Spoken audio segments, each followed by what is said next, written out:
Premier League club has just appointed a new manager, and this fella is right across the lot. Alex Crook, good morning. Good morning, Jim. What a 24 hours. As you say, the managerial appointment you are alluding to there is that of Bruno Lage, who this morning has signed a 3-year contract to replace Nuno Espirito Santo at Wolves. No real surprise there. He was the outstanding candidate in Wolves' eyes from the moment that they decided to part company with Nuno.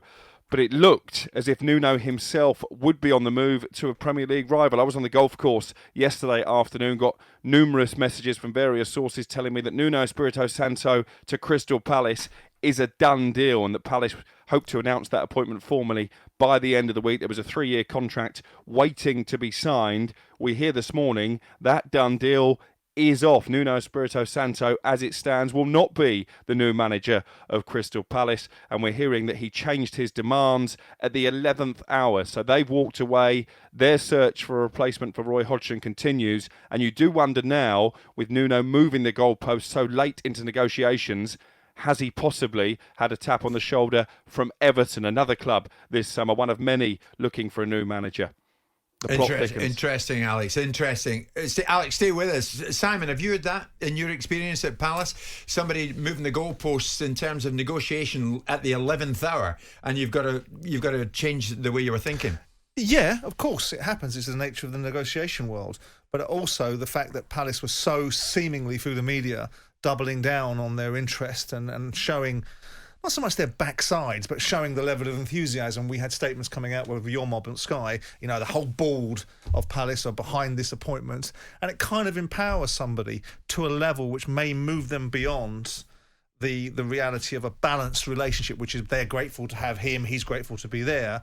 But I also think that when Everton started showing interest a week ago, when Alex was talking about Nuno a week ago, there was always going to be this possibility that he was going to either overplay his hand or leverage the opportunity as much as he possibly could. On one hand, you can't blame him because you get one opportunity to do a good deal. On the other hand, if you do a deal, you stick to the deal you've done. And they might be finding something out that'll do him a favour in the long game. Yeah. Because if they're going to have this from the outset, what are they going to have in the longer game when he doesn't get what he wants or when he wants something else and the mood changes and whatever else? Do you think it's critical Palace get someone in? Because there's a lot of players out of contract there that will need decisions. I don't think it's critical, but I don't think it's advantageous not to have somebody working alongside the owners to ensure that the playing squad that sits right now either has the players that are out of contract or doesn't have them and has replacements in place. It's not ideal, but I also think that the world kind of stops a little bit over the next 3 or 4 weeks. People will still be trying to do business, but you're not going to get the same responses that you get when you haven't got an international tournament on. So there's an element of best to get the right guy in rather than rush, give somebody everything they want rather than what you want to give them, and find yourself in a situation where you haven't got the relationship you really wanted from the outset. So it's not ideal, Stu, but it is what it is. Yeah. So Alex, Lage is in at Wolves, and now what do you think? I mean, your hunches at Everton and Farhad might make their move for Nuno now that he's freed up again. Yeah. I mean, what Espirito Santo has no plans on taking a break from management. The fact he was so far down the line with Crystal Palace suggests that he does very much want to continue his Premier League career. Simon asked me last week, what's the motivation for that? And I think it is to prove a point to Wolves. Just on Bruno Lage, his former club Benfica will be celebrating this news this morning because although he was no longer employed by them, he was under contract with the Lisbon club until June 2024. They were still paying him basically to be on gardening leave, €1 million a year. That will stop now. So that's a good saving for Benfica, courtesy of Wolves. What do Crystal Palace do from here? Well, we spoke on Monday in depth, didn't we, about Steve Cooper being another name on their radar. In fact, speaking to talkSPORT's Sam Matterface immediately after Swansea had lost the playoff final, he hinted his future could lie elsewhere. I think that's the road Palace will go down now. I would expect a formal approach to be made to Swansea. They're big admirers of Sean Dyche, but I've told you guys before, he's on good money at Burnley. I think that would be quite an expensive deal for Crystal Palace to try and get done. All roads for me now would lead to Steve Cooper. Okay. But, I mean, what surprises me, and maybe Simon has a view on this, we in the media knew for a long time that Roy Hodgson was going to leave Crystal Palace. Why didn't they have a definitive plan in place for his successor? Well, they would have known the same thing as well. But just because we think there's a timing line of way things should be done doesn't necessarily mean those that have the intellectual capital that know the club better than you do, better than I do, and understand what they're trying to achieve. Look, it looks like it's a bit disjointed. It looks like it's a bit dysfunctional. But by the same token, if they're not bothered and they're relaxed and they are going to fix their problems, I'm not sure why we should be worried on their behalf. With the greatest will. Exactly. Why would you? Alex, thank you very much indeed. So the door is open for Nuno to go elsewhere. I mean, Stuart Pearson, studio with us all the way through until 1 o'clock. Stuart, you guys have come up against Nuno. Of course you have, in the season just gone by. What's your take on him as an operator? He's in the other technical area.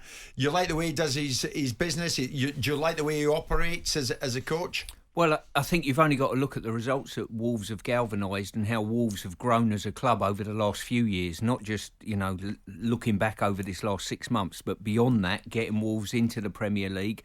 You would view Wolves as a stabilised Premier League club at this moment in time. I would anyway. And I think he's done a really solid job personally. You would say potentially back end of this season, results looked a little bit wonky for them, but I don't know whether they knew that he might be leaving at the time or not, the squad of players, who knows. But listen, all in all, I think they look quite a stable club. Sure. And what about Steve Cooper? Not much about him. I've watched him get Swansea very close, but not close enough. Yeah. And it might be that he now is the next man to head to Palace. Well, he's done himself no harm at Swansea, and obviously prior to that with the England setup as well, being victorious with the younger England age groups, So he's put himself in the shop window. I think maybe Graham Potter sort of doing well at Brighton and enhancing his reputation. I almost see him and Cooper in a similar light, if you like. So maybe sort of, the thought process of Cooper stepping up. It's a departure for Palace because obviously ever since they've got promoted back, they've gone, with the exception of a 4-game stint with De Boer, they've gone for established Premier League managers. Whether you like them or you loathe them, Pulis, Pardew, Sam Allardyce, Roy Hodgson have all come in and said, right, steady hands, know what we're doing, know how to get this where we need to get it. Taking a guy from the Championship that has great credentials to manage young players and had to manage Swansea under difficult circumstances because I think they were selling a lot of players from underneath him and not giving him a lot of resource, is a risk for Palace. And I don't think, with the greatest respect about commenting on my own club, that it will particularly inspire the fans and get them excited about it. But it might prove to be right. I think there's an element of risk on it because managing Swansea in the Championship and being very good at developing young players is very different, as Stuart will know, to managing in a Premier League when it's the business end of elite players. So let's find out. I mean, the Palace fans out there want to give us a shout.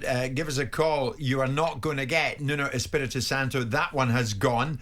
08717 223344. Steve Cooper, with all due respect to Swansea, but he's now been spoken about as the next gentleman who will be in front of the Palace hierarchy. Would you be taking Steve Cooper on board? Give us a call. 08717 223344. 81089.